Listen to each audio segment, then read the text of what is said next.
But I would like to start, in HPC or supercomputing, we are concerned with performance and now recently energy efficiency, and now also with big data. I just came from a big data conference in Bern. And then we get so focused on performance or big data and energy efficiency. We measure energy sometimes in a bit strange ways, but still we measure energy, and we try to use different cooling technologies and so on. And I guess sometimes we forget, or often we forget the context in which we operate. And so I would like to start the presentation with a case from one of the users at CSCS, Andreas Fichtner, who is a seismologist at ETH, and just look at one example. We'll look at several examples during the course of this talk, but I think this is really something we need to pay attention to, that we really go back, and that's what I mean, back to the future of supercomputing, go back to what we really do with these computers and work in that context. So what you see here, presumably this will start at some point. Yes, so is basically he's taking a model of Turkey, the earth mantle around Turkey, simulates the wave equation and simulates an earthquake and how the waves propagate through Turkey. And what you see is in some areas you see an enhancement of the waves, so strong earthquakes. In some other areas you see sort of an attenuation or destructive interference, so almost no movement of the ground. And so this is what is called like a forward simulation of an earthquake. And so you can validate your model. Again, this is the earthquake here. You have some station that measures how the ground shakes, and you can validate your model predictions against experiment. And this is the typical approach that we do in science. You can do it with computing chemical bonds, energies, and comparing simulations to measurements. But you can also do something else, and this is, of course, those of you who deal with selling hardware to oil companies also know this very well. You can take a lot of earthquakes, and because we know there are many earthquakes that happen, and we also have a lot of stations, seismic stations, that record the data from these earthquakes. And now you can take for each of these earthquakes and all the data you do here, you can do a simulation, and then you can validate the models, or you can tune the models, essentially, to reproduce the data of all these seismic stations for all the earthquakes.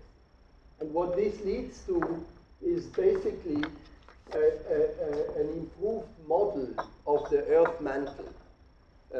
So seismologists in basic science, like Andreas Fichtner, they are interested in depth of maybe up to 100 kilometers. And this model of the earth mantle then gives you interesting features below the surface that explain why you might have a volcanic region here, why you have these fault lines, why you have subduction zones, for example, around Italy. And so this basically leads to an improved understanding and knowledge of our, in this case, Earth, but it could be the climate if you're studying climate models. It could be something in material science if you're studying materials or astrophysics, so in a number of areas. And the main point I try to make here is that we tend to talk about simulations as the third leg of science, the part that was discovered in the 20th century, which is not really quite true.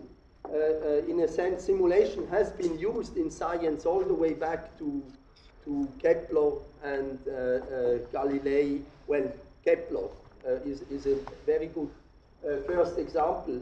And it's really you know, we have mathematical models, we have experimental data, and it's the synthesis of the experimental data and the models that simulations enable and that lead to understanding, okay?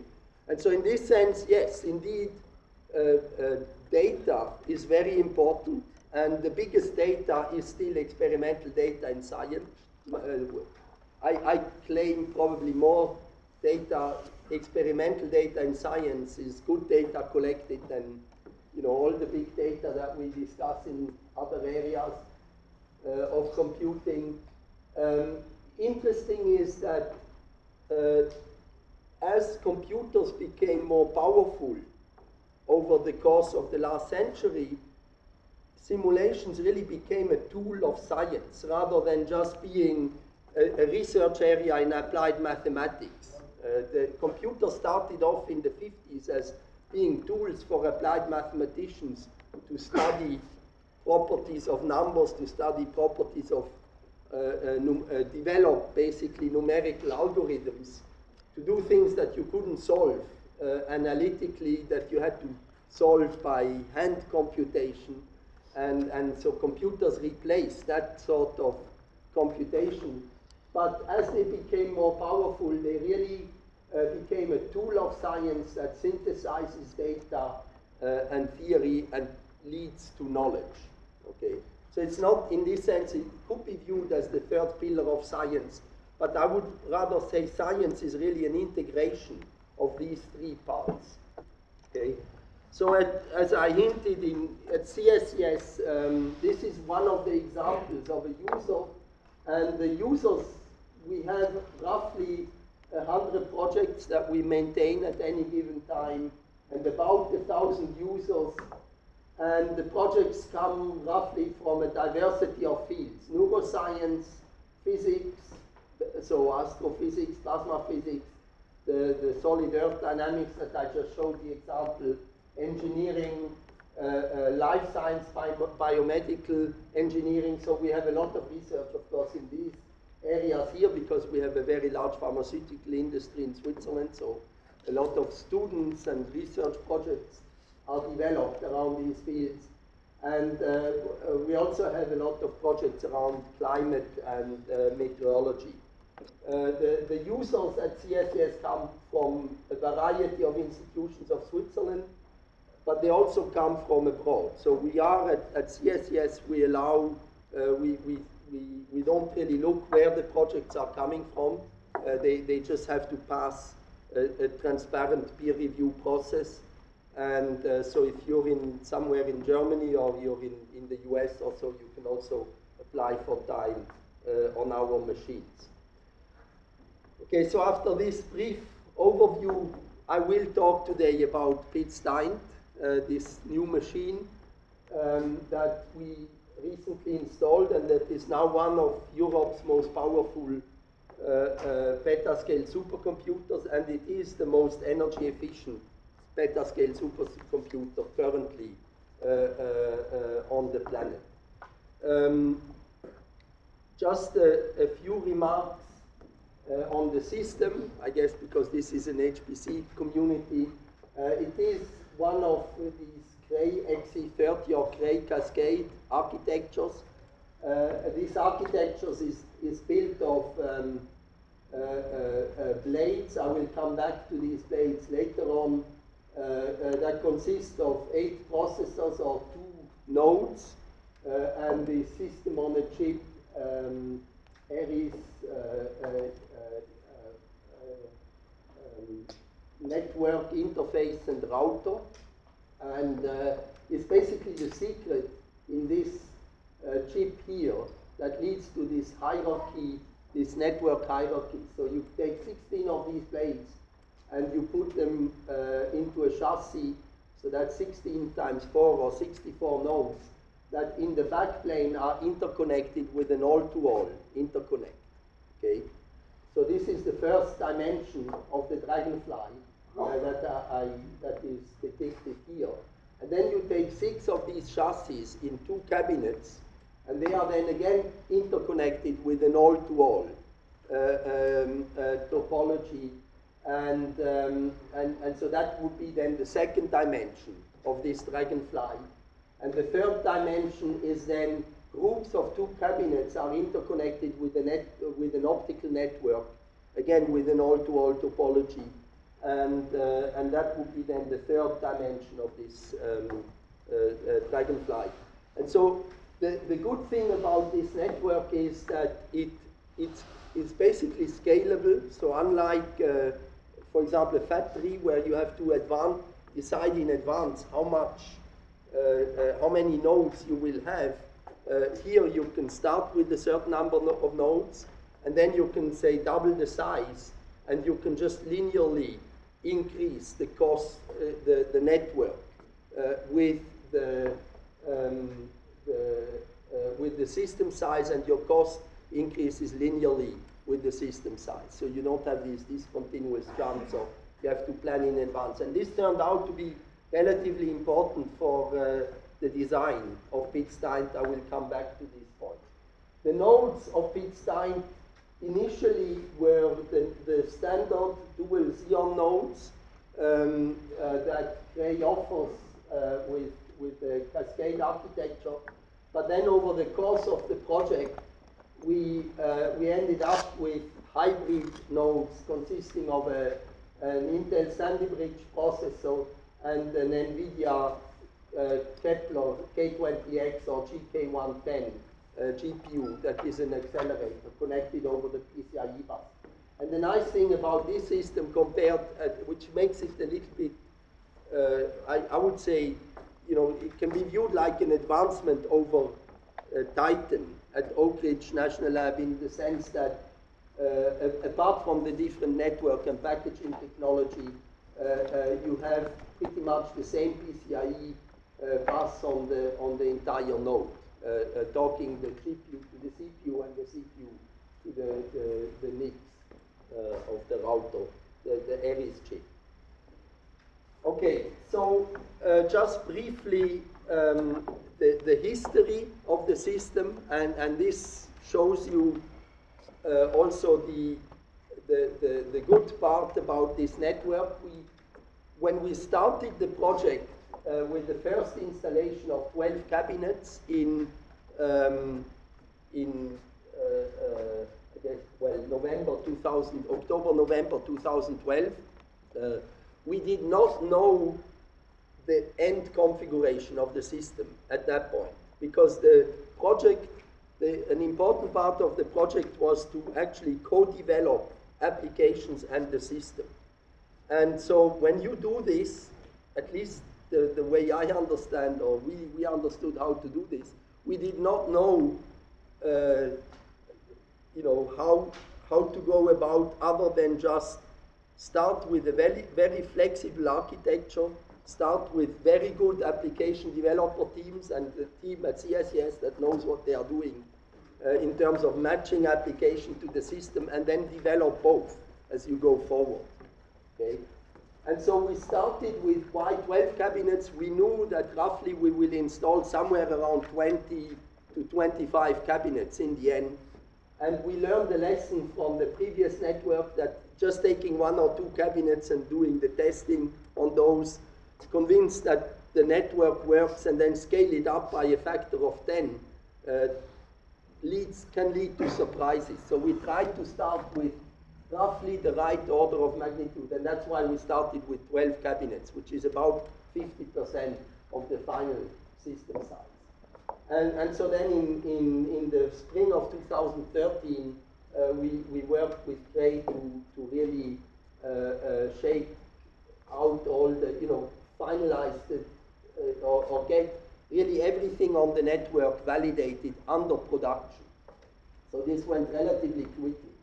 Then at the same time, we entered into an evaluation of different node types. So we started, the baseline was these dual Xeon nodes that we then also evaluated against Xeon, Xeon Phi nodes, and then Xeon Kepler nodes.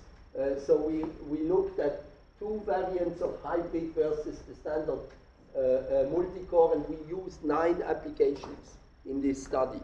okay, to convince ourselves. In the end, in November 2012, this was finished, and we made the decision to go with these hybrid nodes. Okay, and then we used pretty much 5 applications to design the system.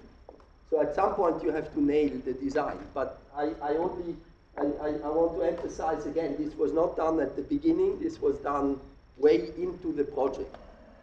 And then what we required, because we realized that this is, this is a new thing, we didn't want to do a stunt. We really wanted to produce a machine that works for applications. So we basically decided to take 2 applications, namely CP2K from chemistry and Cosmo, a new development of this regional climate model Cosmo.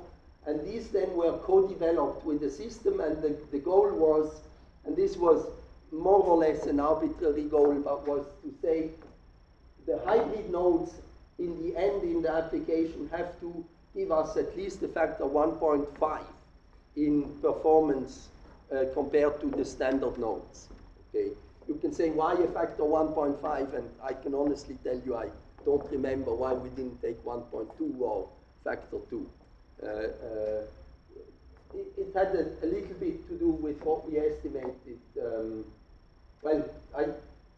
It turns out we will see in the end what the performance of the system is, and that this fixation on time to solution was actually not even the right thing. It was a useful thing, time to solution, but not complete enough. So then we ended up installing 28 cabinets in the fall of 2013. So the installation started, the development of course happened between November and 2012 and October 2013. But then we did the installation in October. I guess we ran all the tests in November, and then acceptance was completed by around Christmas, so by the end of the year. So this was a very, very efficient process in the end, but I can also say the acceptance was very rigorous. We ended up improving the drivers, or NVIDIA ended up, as a result of the acceptance, improved the drivers of the GPUs, and which led to an improvement in stability of the nodes also on Titan at Oak Ridge National Lab. That was quite significant by a factor, I think 4 or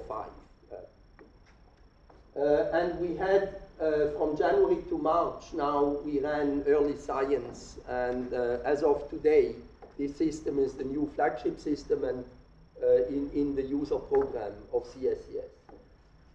So the first early science result that came out, so this was running in January.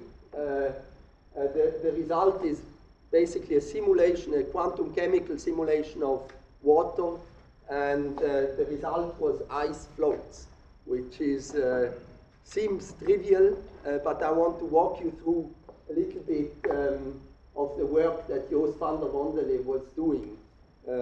So this was after a lot of development of application and system that I now skip. And I just want to give you the physics or chemistry point of view. So basically, if you know a little bit about chemistry and quantum physics, one of the challenges in simulating molecules is the accuracy with which you describe interactions. Okay, so a lot of the molecular dynamic simulations you see for biomolecules, and so they usually use empirical force fields that are basically tuned to give the right result. But if you do that, you don't learn very much about why you have the right result, or why, how things work in nature. So the quantum chemists really set out to actually solve what is called the many-body Schrödinger equation, which is an equation that the Hilbert space of this differential operator here scales exponentially, the dimension scales exponentially in the number of particles, and the number of particles is huge. It's in the thousands or millions, or in the limit, thermodynamic limit would be 10 to the 23. And so clearly, with this equation alone, while it's easy to write down, you cannot solve the problem on a computer. And so this is why chemists over time came up with different approximations, like what was called the Hartree approximations initially. Then we had density functional theory that wrote down a very simple equation that turned out to be exact if you had an exact expression for this potential, but we only had for a long time approximations to this so-called LDA, or local density, the local density approximation to this exchange correlation potential. And so, as John Perdue described at some point, is the aim of quantum chemistry is to go from the simplest approximation and try to improve over time the theory, and of course, assuming that the computing performance improves also. So improve algorithms, improve methods, improve computer architectures to walk up this ladder, what John Perdue called Jacob's ladder. So it's an apostrophe here, I realize. And one rung after the other. And so the previous simulations, which were the best state of the art up to say last fall, would lead to, which were very accurate already, would lead to ice didn't yet float, so it was still heavier than water. And it's with this new capability, which is this MP2, so it's a perturbation theory-based approach to computing the exchange correlation contribution to the potential using CP2K, this quantum chemistry code developed at University of Zurich in the group of Hutter and van der Mondel. In the meantime moved to ETH, so they are co-developing this code, and this really led to this new result, which is really the foundation, I think, for the next steps on which future simulations in chemistry and biology will be built. Now, just to give you a bit of a feeling, we are not talking about, again, water sounds trivial, okay? You have it on your tables here, okay? But the water is one of the most complex materials that we have, and thanks to this complexity, actually there is life on Earth. If water was simple, like most other liquids, then there would not be life. And the challenge is really to describe these, what is called hydrogen bonds. So you can get a lot of the things inside of a molecule right, relatively straightforwardly already with relatively lower approximations. So you get roughly the total energy right and things like that.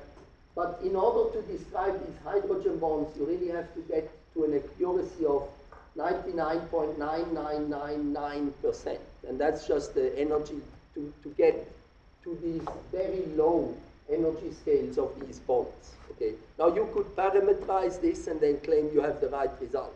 But then you put parameters to get the right result. So that's not what we really want.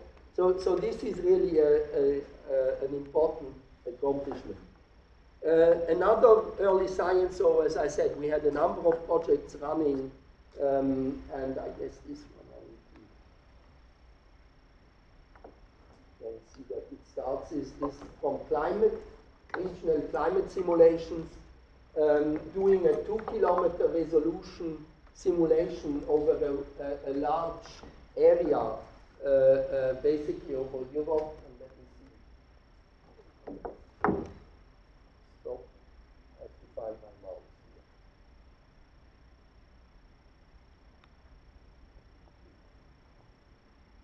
here.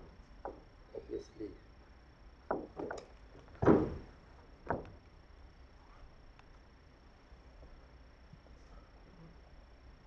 turns out to the new map when you have multiple object stores. Okay. Keep losing the mouse. Look at the map. Yeah. Well done. Let me go back.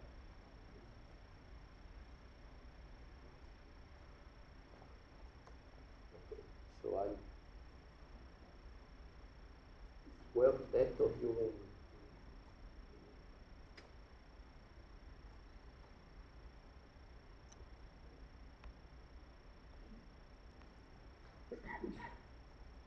Okay, what you see here is a storm that went over Europe in 2007.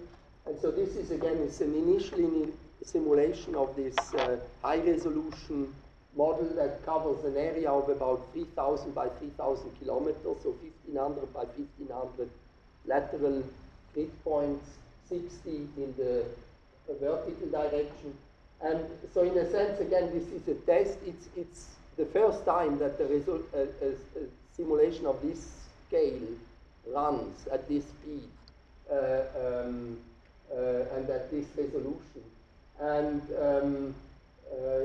obviously, this is going to be used to do climate studies, so over, simulation running over decades to centuries.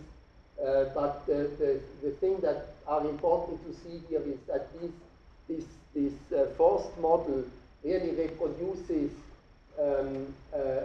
the right features, say these very sharp boundaries here in the precipitation. For example, in the cold front of this storm, you can also see other areas. I guess sometimes you see vortices popping up and then disappearing again, like up here. Okay, so they suddenly a vortex appears and then disappears again.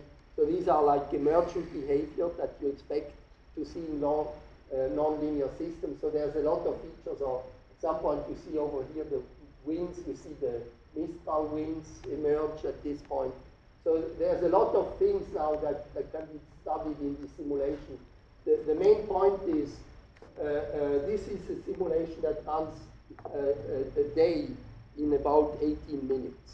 So roughly the timescales that the weather services need, or you can run basically a 10-year simulation in roughly 2 months with this speed. And just to give you the scale, this is in the same group of Christoph Scher. A previous PhD student has been running on Monte Rosa these 2-kilometer resolution models over the Alpine region. So this was the box they were using before. And now, thanks to Piz Daint and new code development, this is the system that we can study now. And so now we really go from just looking at climate, say, over the Alps, which is, of course, very interesting and very important to us here in Switzerland. You can actually go to, with the same resolution, the same fidelity, you can study weather systems, say, that go over Europe. And so I think another, like the quantum chemistry example before, we have here another qualitative step in terms of moving towards higher fidelity, cloud resolving global simulations. When you look at this area, this is roughly, so it's the same model, it's roughly a factor 10 in size of the domain, in work done in about the same time, and I think this was running on roughly 100 nodes on Monte Rosa. This is running on 140 or 150 nodes on Piz Daint. So it's roughly a factor 7 in this particular example in time to solution. Now, when you're comparing time to solution, it is better, rather than comparing 2 different runs, is to compare exact, apples to apples. So what we did here is we compare, so we take again this 2-kilometer, this Cosmo 2 model running for 33 hours. So this is the problem that we run, a relatively small problem that we run for for Meteo Swiss. So that's the workhorse of the daily weather forecast here in Switzerland. And what we are comparing is how this problem, the time to solution, using the original code, so that's the blue code, on the current production system, which is a KXE6, very similar to Monte Rosa. And when we move the code to the new system, Piz Daint, this was in November 2012 on the multi-core nodes, we get an improvement of about the factor 1.3, 1.4 in time to solution. Okay. Now, as I said, we co-developed the code with the system, so that means we had a new code also as a result of this whole thing. So when we take the new code and we run it on the multi-core system, we get another about factor 1.5 in time to solution. So I have to say here, this is a very well optimized code already from the start, the original code, because it's the professional weather forecasting code used by a number of weather services. So it was not the bullshit code that was written without paying attention to performance, but they really did a good job already here. But it shows that innovating on the software alone already gives you another payoff of a factor 1.5 in this case. And then moving the code to the new architecture leads to another factor 1.7. Okay, so here is what we did meet our goals of 1.5 that we set originally, of a factor of about 3.5. If you go from the current production system to the new architecture with a new code, so the new production system, and if you are staying within this new KXE30, then it's still a factor 2.5, which is the payoff of code development and different architecture, hybrid architecture. So that turns out to be time to solution. Okay. Now there's another metric that is important, at least when you have to pay the energy bill, and that's energy to solution. Okay. And energy to solution, there's a lot of discussions on how you measure this and so on, but in the end, it's a very unique number. It's actually even easier to deal with than time to solution, because it's really joules or kilowatt hours for a given simulation. So here for an ensemble member that you measure, that you burn from starting the simulation to the end of the simulation. So the current production code on the current production system is just short of 6 kilowatt hours. When you move this code to the new system, you see an improvement of 1.75, and this difference is more than the time to solution. And the reason is because the packaging technology improved from the KXE6 to the, or XT5. I think originally is the original packaging of Monte Rosa to the KXE30. When you move to the new code, you see about the same improvement that you see with time to solution. So you use the same amount of power but in less time to produce the result, and so that gives you an improvement in energy to solution. And then when you move to the hybrid architecture or to the GPU, to be more precise, you see a factor 2.5 in energy to solution, which is significantly better than the time to solution improvement due to the GPUs. And so overall we have a factor 7, almost a factor 7, or almost a factor 4 when we go from the new system multi-core with the existing code to the new code and the new architecture. Okay, so the payoff is huge, for this development. The investment in software that was made was not trivial, so substantial. I would say maybe about 1.5 million that was spent. Most of that was dealing with legacy part of the code, not the CUDA. The CUDA part was actually easy, relatively to dealing with the legacy part of the code.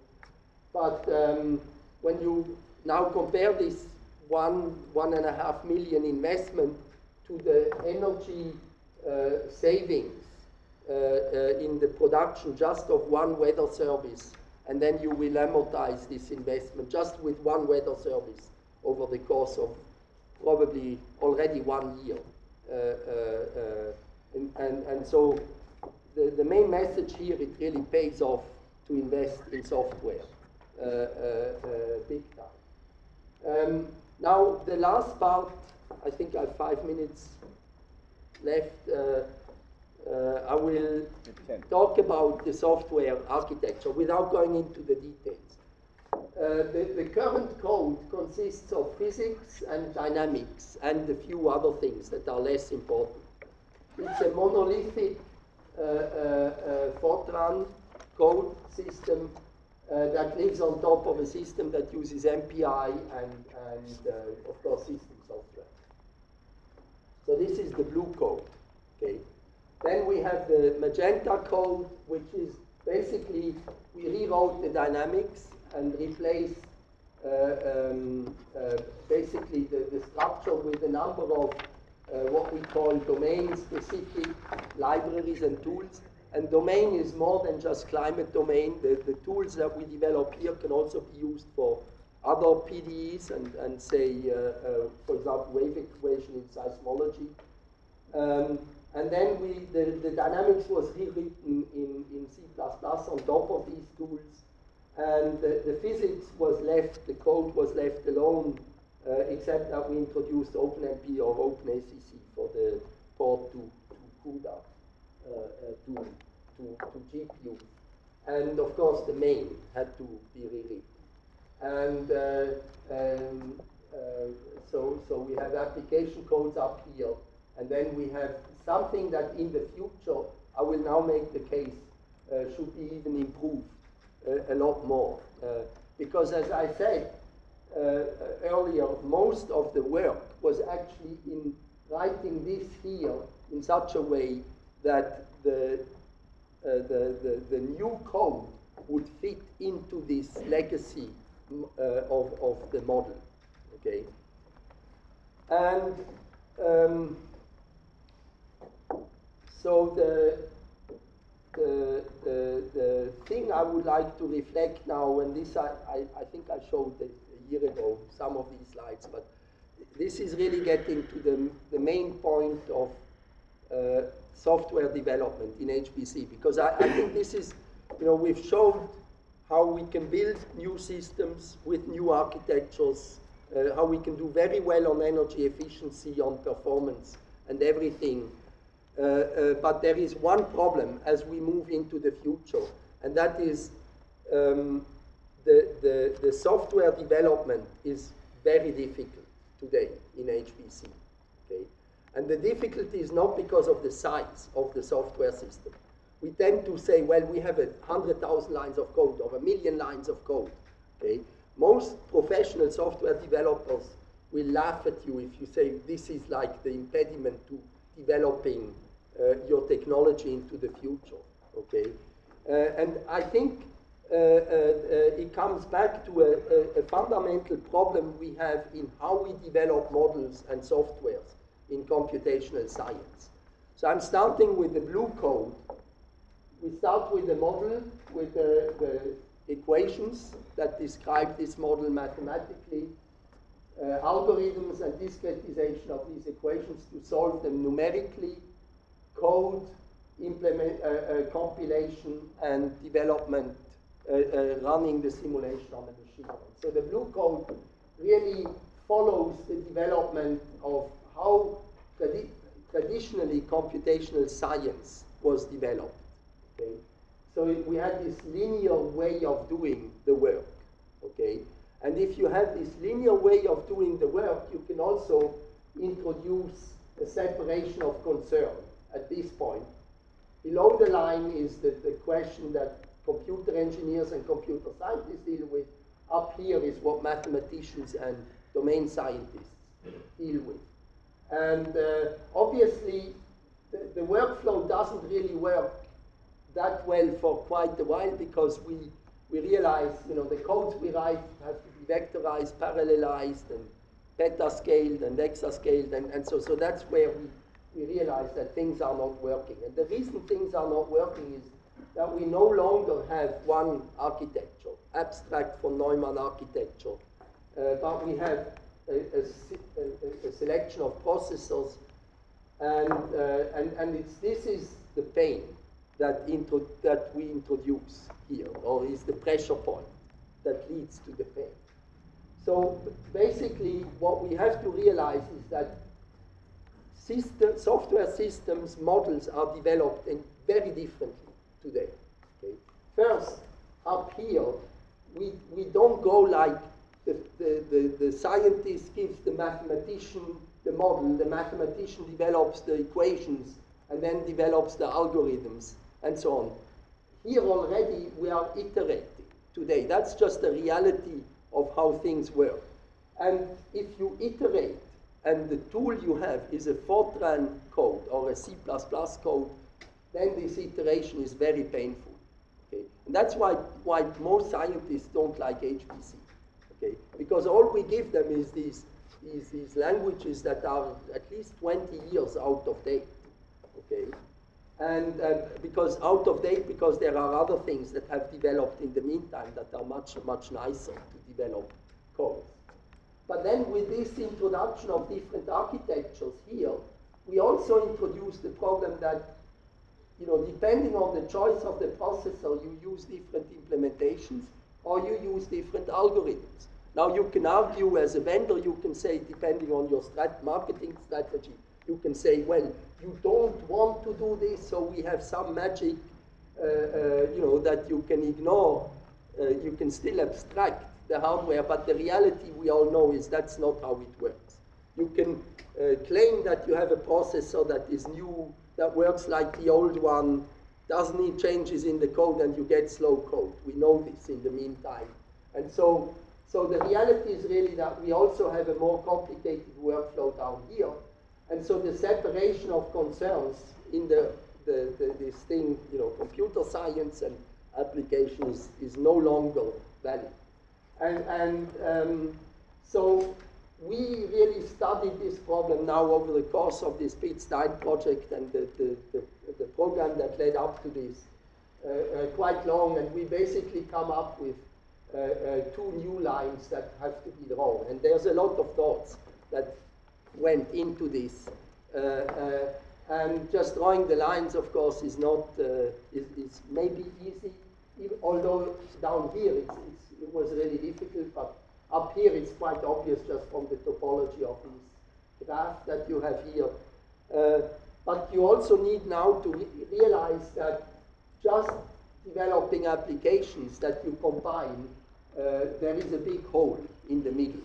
And so this is what in Switzerland we are attacking with a program that we called, in the past was called High Performance and High Productivity Computing. Now it's called PASCO, Platform for Advanced Scientific Computing. And the co-design projects that are supposed to, or that are developing the tools in this area, not just for climate, for a lot of other areas, material science, chemistry, biology, and seismology, physics. So it's a number of areas that we are looking at. What hasn't been covered yet, but we also need to think about, is this part up here. As I said, in the past, up to now, you know, we're dealing with Fortran or C++, and I claim this is the wrong way of looking at things. We need something like MATLAB to develop models. Okay, that's how all the engineers, probably millions of them around the world, develop models or solutions to problems using dynamic languages. And so I think what we need is really a framework, probably with Python, because this seems to be the accepted language in science nowadays. And so we need to come up with a way to develop a better environment within HPC to develop codes and models in the future. So back to the roadmap, HPC at CSCS. What I want to make the point here is, yes, we do build systems. So we built Monte Rosa, but we also invested in this platform for that basically into application development. And it's then this application development that led to decisions, for example, how to upgrade Monte Rosa in 2011. It led to the decisions on how to design Piz Daint and how to do this upgrade of Piz Daint. So there was a really strong interaction between application development and system development that led to the results that I discussed in this presentation. We are moving forward with this new platform and this co-design effort around tools, and this will impact Piz Daint in the future, so the design of nodes as when we upgrade the system in the years to come. And we of course invest at the same time in a data system that I didn't discuss here, to the chagrin of Hussein, who is dealing with mostly data storage, but this is a problem we are taking very seriously when you go back to the first slides I showed as well.